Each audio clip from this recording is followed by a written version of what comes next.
आइए मित्रों, हमारे YouTube चैनल स्वाध्याय में आपका हार्दिक स्वागत, अभिनंदन। आज हम आपके लिए लेकर आए हैं बोध वचन इस शीर्षक पर, प्रेरणादायक ज्ञानवर्धक ज्ञान चर्चा। अगर आपने हमारे चैनल को लाइक और सब्सक्राइब नहीं किया है तो आपसे निवेदन है, कृपया चैनल को लाइक और सब्सक्राइब अवश्य करें। 4 प्रकार के मनुष्य होते हैं जिन्हें वाणी होती है परंतु चित्त नहीं होता, जिन्हें न चित्त होता है और न वाणी, जिन्हें वाणी तो नहीं होती है पर चित्त होता है, और जिन्हें चित्त भी होता है और वाणी भी होती है। अभिप्राय यह है कि पहले प्रकार के मनुष्य कहते तो बहुत कुछ है परंतु उनमें कुछ तत्व नहीं रहता। दूसरे न कुछ कहते ही हैं और न उनमें कुछ तत्व ही रहता है। तीसरे में कुछ तत्व तो रहता है पर वे कुछ कहते नहीं, और चौथे कहते भी हैं और उनमें कुछ तत्व भी रहता है। इनमें से चौथे के समान ही हम सबको शुद्ध वाणी और उसके अनुसार शुद्ध आचार रखना चाहिए। यह जो अविद्याकृत प्रपंच रूप संसार है, इसे सुख का स्थान मत समझो। यह तो परीक्षा का कमरा है।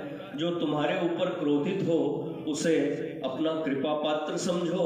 तुम्हारी बीमारी के समय यदि तुम्हारा कोई मित्र तुमसे मिलने न आवे तो इसे उसकी परम कृपा समझो।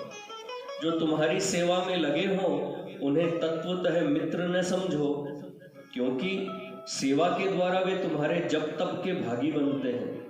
तुम जिनकी सेवा करो, मन में यह भाव कदापि न रखो कि हमने इस रोगी को अच्छा किया है, इसकी जान बचाई है। जो पुरुष आसक्तिवश संन्यास से डरता है उसे जीवन भर आराम नहीं। चाहे वह आराम संबंधी बातें क्यों न करता हो, परंतु वह आराम के मार्ग में नहीं है। यदि तुम विचारवान हो और अपने को ब्रह्म में नहीं समझते तो फिर संन्यास से क्यों संकोच करते हो?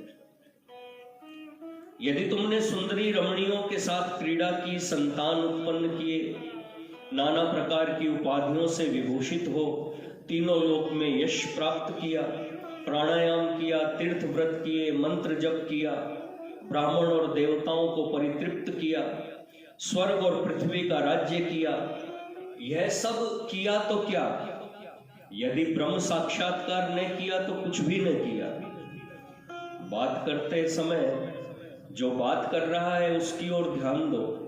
किसी की बात सुनते समय सुनने वाले की ओर ध्यान दो तथा देखते समय देखने वाले की ओर ध्यान दो, क्योंकि जिस प्रकार घट का दृष्टा घट से पृथक होता है, उसी प्रकार प्रपंच दृष्टा भी प्रपंच से पृथक ब्रह्म ही है। दीपक के समान अपने आप को जलाकर प्रकाश करो, उसी प्रकाश में तुम्हें अपना स्वरूप दिखलाई देगा। वासना के कांटे के गड़ जाने से जो व्यथा हो रही है उसके दूर करने के लिए साधु समागम रूपी सुई को काम में लाओ। केश के समान काले होने पर भी दूसरों की शोभा बढ़ाओ, परंतु यदि दूसरे तुम्हें कष्ट भी दें तो दुखी मत हो।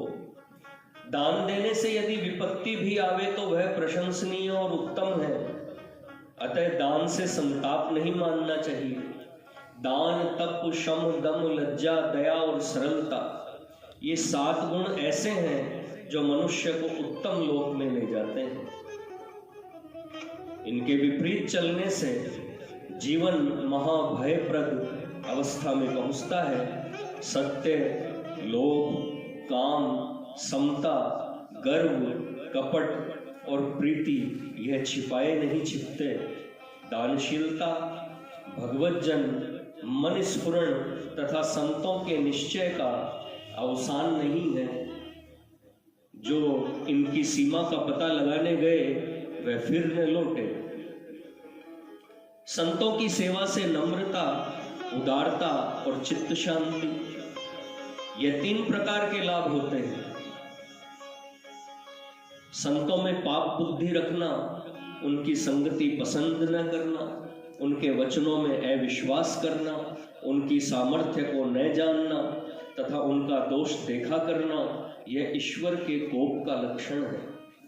अतः संतों के चरणों की धूली बनकर रहो। इस बात को सदा याद रखो कि इष्ट पूर्त जप तप धर्म कर्म व्रत दान यज्ञ वेदाध्ययन यम नियम और तीर्थ यात्रा ये कोई भी मुझे आसक्ति से नहीं बचा सकते। जिस प्रकार साधु संग तत्काल आसक्ति को दूर करता है, अपना घर कभी न छोड़ो।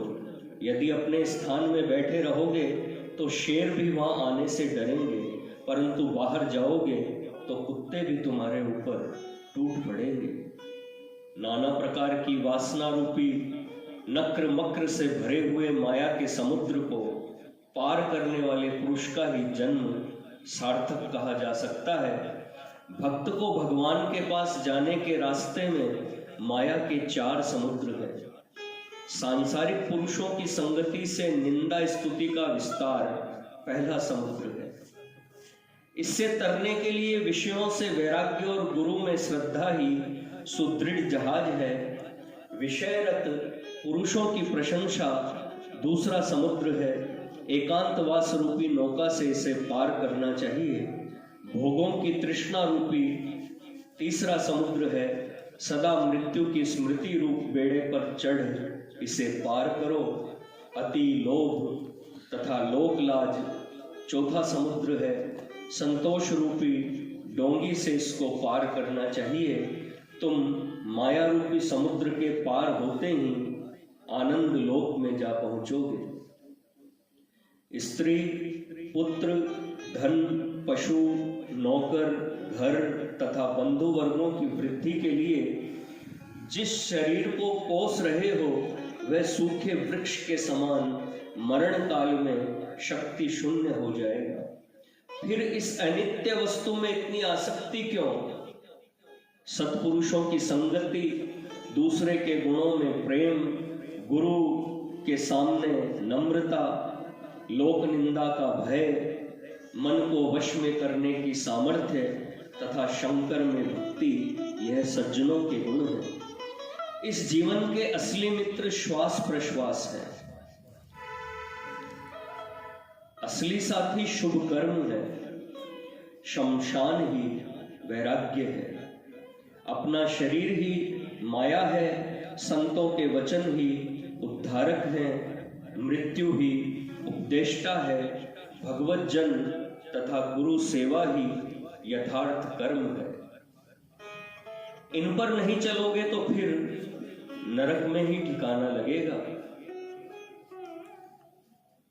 तू है सकल विश्व आधार, तृण में तू है, तरु में तू है जगत मझार। थलचर नभचर जलचर तू है जीव अपार। चांद सूर्य तारागण तू है नभ विस्तार। तेरे बल पर सब फिरते हैं रथ के चक्राकार। निरालंब हो स्थित है सब, पर तेरा मिले न पार। मित्रों, यह थी बोध वचन इस शीर्षक से प्रेरणादायक ज्ञानवर्धक ज्ञान चर्चा। अगर आपको हमारा चैनल पसंद आए तो इसे लाइक और सब्सक्राइब अवश्य करें। धन्यवाद।